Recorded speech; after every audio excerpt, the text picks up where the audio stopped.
And we're back with Rima Obeid from Saarland University Hospital in Homburg, Germany. Now, believe it or not, Rima, I'm also somewhat from Germany. I was born in Frankfurt. Did not stay there very long. My father was in the service, but I've got that little bit in common.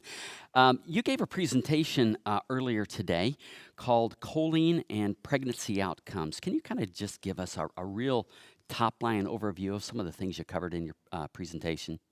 Yes, indeed, we have shown that if choline amount in the diet of the mother is low or insufficient, this will mean higher risk for getting a child with serious birth defects, and this will also affect the liver health of the fetus and the infant. Oh, that's very interesting. Now, did you happen to follow some of the health impact on the babies after they were born, like the immune function or anything like that? No, indeed not. But the study that we published is showing that if choline is sufficient during lactation, this will be good for the liver of the infants, the breastfed infants, of course. Okay.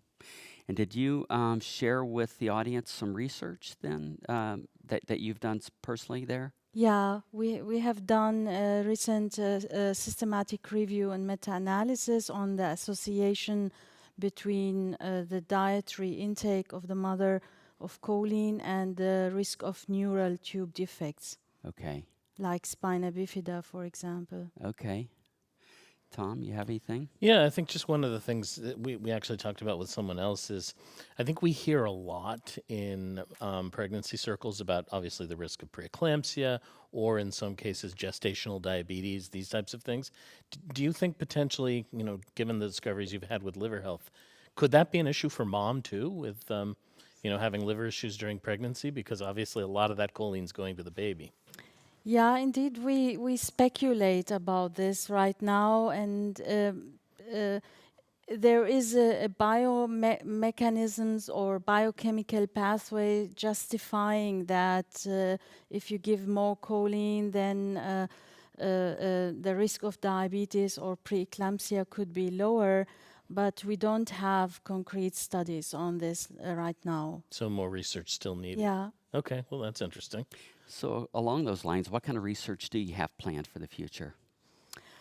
Well, for the near future, we are doing more research on neural tube defects like spina bifida and the interaction between choline and folic acid or folate, because folic acid is standard in prenatal nutrients or supplements, but not yet choline everywhere. It should be. And we are looking at the interaction between them so that if the status of folate in the mother is low, then the importance of choline would be even more. So this is one study. The other study is on the relation between the severity of congenital heart defects, which is very common compared to neural tube defects. So we have 1% of the births with heart defects, and this is a real problem with long-term and high costs. So we are looking at the association with low choline in blood of the children, the mother and the father, because we have seen in a pilot study that there is a family pattern, which could be due to some genetic background. Oh, that's very interesting. Yeah.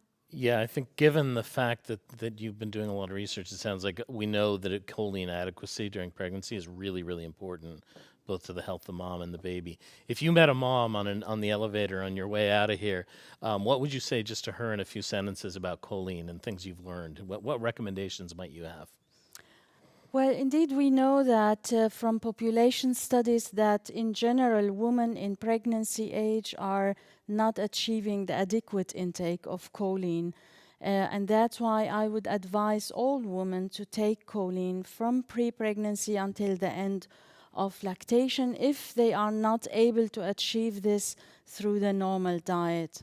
Right. because that can be a challenge, I know. Yeah, it is a challenge, especially because the natural sources of choline are rich in lipids or in fats, and this is not the kind of diet usually consumed during pregnancy. You know, women try not to gain too much weight and so on. Yeah, So Very well. supplements could be a good alternative. that's great. Yeah, great advice. Just kind of want to follow up with one final question. So, what is the recommended rate that you recommend in Germany? The total intake is currently, it's not my recommendation. I mean, we have, like, the recommendations are set by authorities, and it's in Germany, like similar to the US, 450 milligram per Okay. day during pregnancy and 550 during lactation. Okay, very So good. that's Yeah. the minimum a mom should be getting. That's the minimum amount. What is the meaning of minimum amount? I mean, even for this adequate intake level, we don't have so strong evidence, but at least this amount should be achieved. Yeah. Right. Okay, great. Rima, it's been a pleasure meeting you. Thank you for joining us today. Thank you very much. You're very welcome. Thanks. Thank you.